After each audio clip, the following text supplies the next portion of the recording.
This is Dr. Andrew Jones. In this edition of Veterinary Secrets, I'm going to show you 5 home remedies that you can use to help your stinky dog smell so much better at home.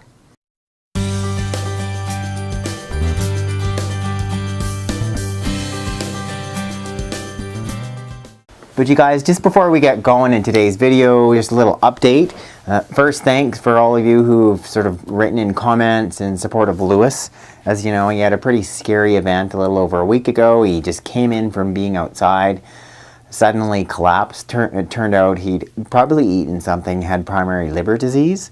And in some cases, just a toxin can cause those clinical signs and cause you to go into shock. So he's being treated. He's on milk thistle, on dandelion root. And he's doing great, as you can see. He's been super active, been eating a ton, and yeah, he's getting especially more attention, and he gets to hang out with his buddy Pearl here on the couch.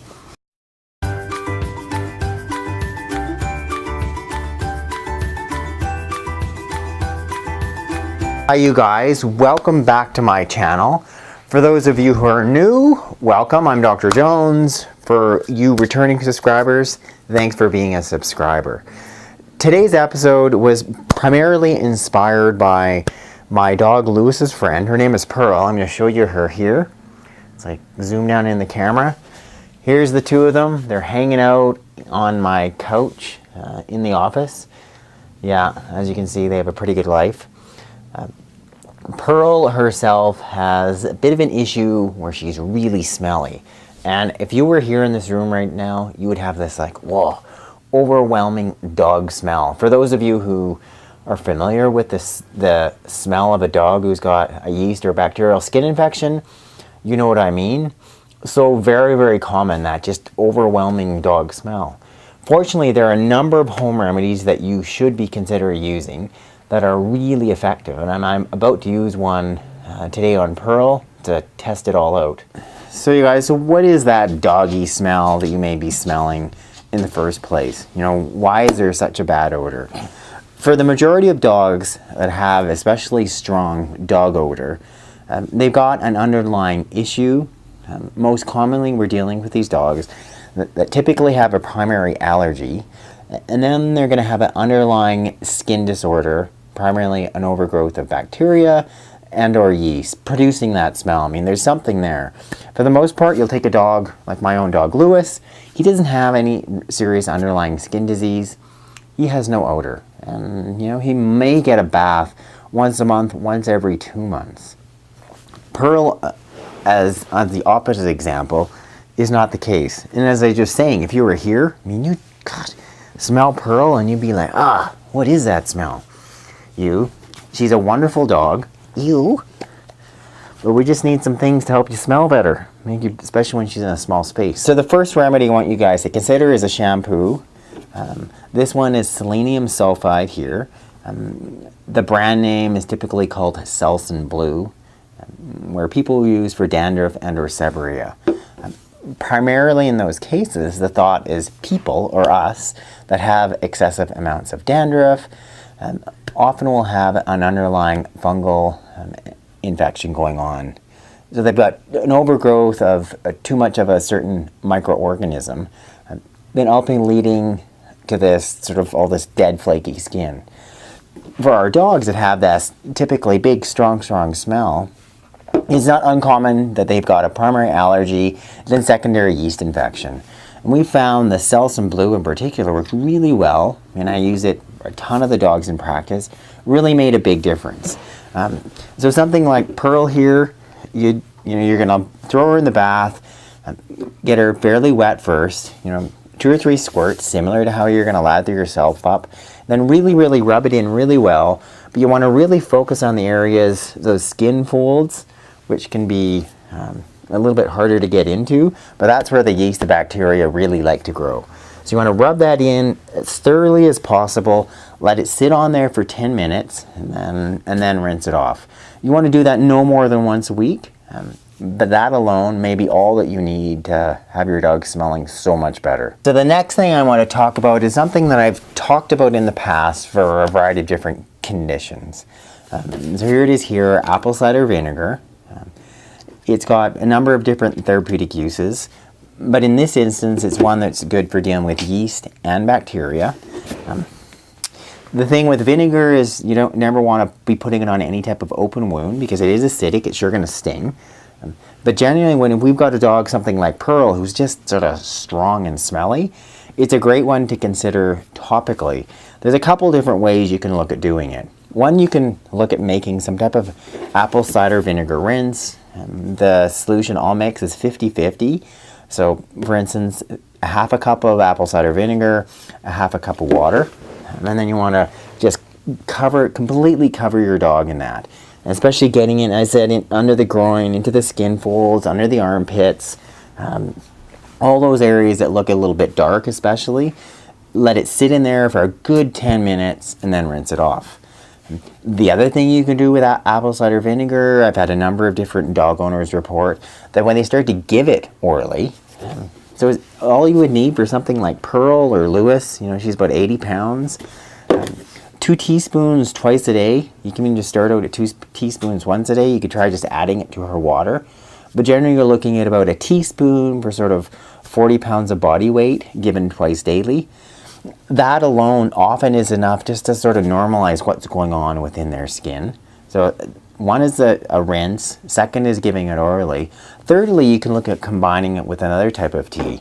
So what I've picked up here is just some green tea, which I'm about to drink myself, but it works really well topically too. And so often what you could do is do something like make a cup of green tea, use a half a cup of green tea, combine that with a half a cup of apple cider vinegar, use that with a rinse. Because what you're doing is you're getting in the beneficial acidic effects of the vinegar, which are going to deal with the yeast and the bacteria. And then you're getting the green tea, which is great as being an anti-inflammatory. So those two in combination is a real good rinse to consider. Okay guys, the third thing I want to talk to you about is making your own actual dog shampoo.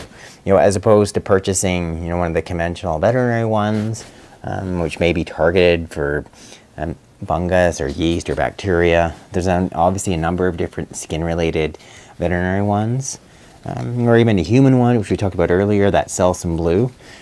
Another option is to make your own. So I'll just, Pearl, oh, she likes being rubbed. Good girl. I'll show you here. Oh, you furry dog.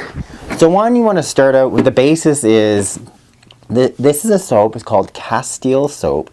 I'll show you specifics within the video itself.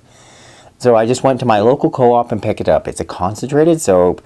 It's based on, we're taking concentrated plant oils, for instance, primarily olive oil. And then they're adding in an alkali base. There's something called potash. So we used to spray it around the barnyard, for instance, after when animals had diarrhea. It's called lye. It's very alkali. They'll combine those two together and mix them up. Cook them up for about 6 hours. It turns out to this very concentrated, 100% natural soap.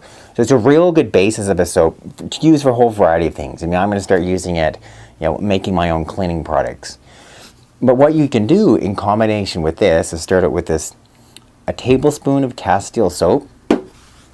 I want you to take then 1 cup of water. So any type of, just disposable shampoo bottle. And then I want you to combine either an essential oil. So this one here is lavender oil. So you could use 5 drops of lavender oil. The other one here, this is 5 drops of mint. So mint itself is great as being anti-inflammatory. The lavender is great as far as making your dog smell better. Secondary two, it's also antibacterial.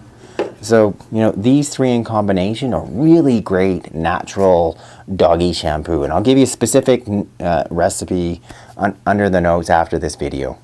Okay, so the last couple things I want to talk about typically are relating to the underlying cause. For instance, your dog having some type of underlying allergic condition.